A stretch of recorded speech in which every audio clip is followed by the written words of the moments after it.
does drinking alcohol affect your prana?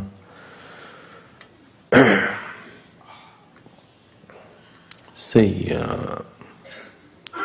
if you're drinking alcohol, you know, if you drink it, initially it makes you feel good.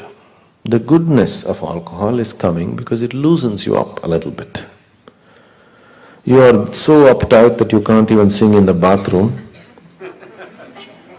Suddenly you have a few drinks, you can sing on the street and dance. Isn't it? It loosens you up a little bit.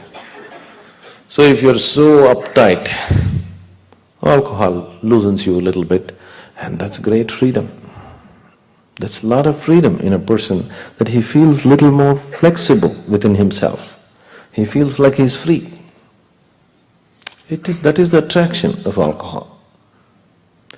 But this freedom lasts for some time, and then you know you have the hangover.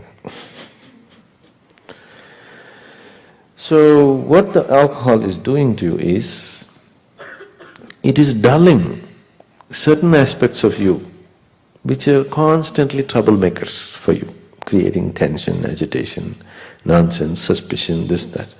When you get drunk, do you see people become overly loving and friendly and yes, generous? Do you see this? So it puts down your ugliness for some time. But if you put little more alcohol, you will become terribly ugly. Have you seen that also? So, if you're interested in keeping yourself vibrantly alive, any intoxicant is not supportive. There's a beautiful story in Arabia. There was a devout religious Arab. One day, the devil appeared in front of him and told him, say, it's time to die. He's still in the prime of his life. It's time to die for you. But if you want to earn back your life, I'll give you the option. Any one of these three acts if you commit, I'll give you a new lease of life.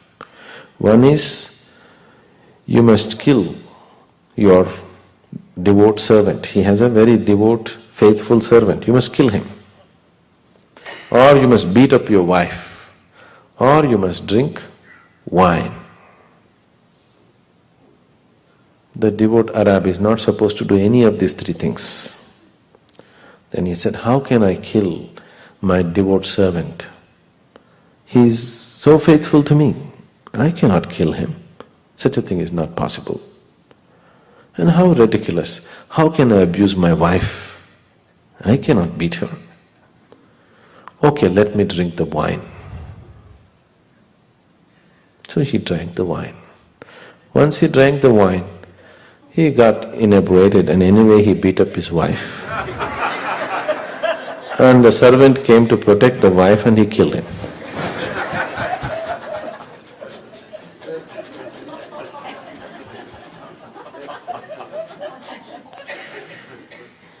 If you are looking for life, see, when I say life, you are probably thinking of earning money, having a party twice a week and doing this and doing that. That's not life.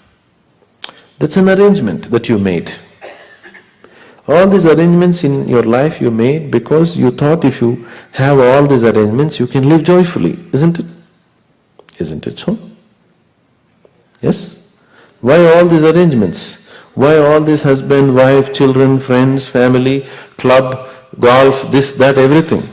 Because you believe that if I have all this, I can live well. Living well means I can experience my life well. Now, to experience your life well, you try to make all these arrangements. Most of the time you're getting so entangled in these arrangements, except for these arrangements, nothing else is happening, isn't it? Yes? Now you think your wife or your husband is the source of all misery in the world. Now you think your children are the basis of your problems. Isn't it so? Or your job is taking your life. Please see, what is taking your life is not your enemies. If your enemies or some devil is coming and taking your life, that's okay. What is taking your life is things that you always wanted. Your career, your business, your wife, your children, your husband. These are the people who are taking your life, isn't it? Isn't it so? No, this is not fair. If some devil is coming and taking your life, some enemy is taking your life, it's okay. Things that you so much wanted in your life, things that you worked so hard to create, they are taking your life away, please see. Fundamentally, you're looking for well-being. Should you not address it directly? If you address your well-being directly, then if family is there, with them we will be well. If they are not there, without them we will be well. That's how it should be, isn't it? If there is somebody around us, with them we will be well, we'll share our well-being with them. If nobody is there, we're still well. Now you don't know how to be well, but you have made all the arrangements. See what a mess it's become. So, including the party and alcohol came only for this, because you thought all this will bring you well-being, isn't it? Now, if you organize your life energies in such a way that you will be anyway well, I can have you intoxicated on life in such a deep way, 3 days you will be wobbly on your feet. Really. You come and see in the ashram, people who are into different states of meditation, they are like drunk. They are like this.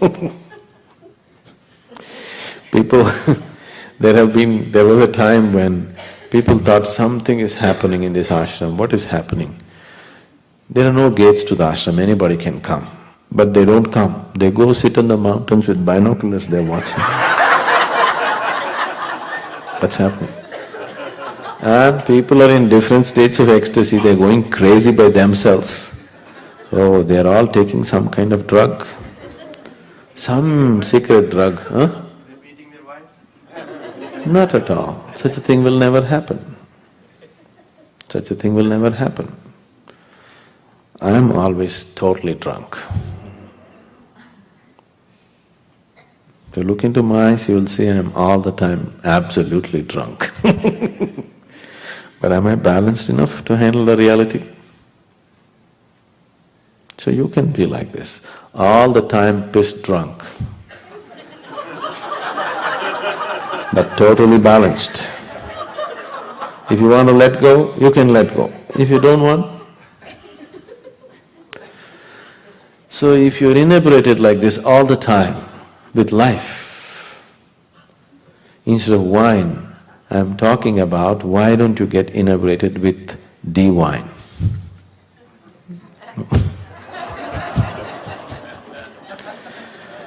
Once you touch it, you know, in yoga we are talking about 5 layers of the body. The 5th layer, the final layer of the body is bliss body. If you just touch it, if you align these 3 bodies properly, the 4th one is not in your hands. If these 3, physical body, mental body and energy body, if you align them properly, then the bliss body will find expression. Right now these 3 are disaligned, so it does not find expression. If you align them properly, once the bliss body finds expression, you will see you are just blissful by your own nature. If you know, those of you who come to the Bhava Spandana, you will see people get so madly drunk. Without any drink, without any chemical, without any input, just you touch them in a certain way, they will become so inebriated. Blissful means dripping with it. Many of them can't stand on their legs, they will be like that. 3 days they'll be absolutely drunk. So, whatever the pleasure that is coming when you get drunk on alcohol is not coming because of the alcohol. Because it loosened up certain things, it is coming from within you. All experience is coming from within you, isn't it? Now I'm talking about bringing that forth consciously without using any chemical, no hangovers, doesn't cost anything. Wherever you are, you can always be drunk. Interested, the drunkards?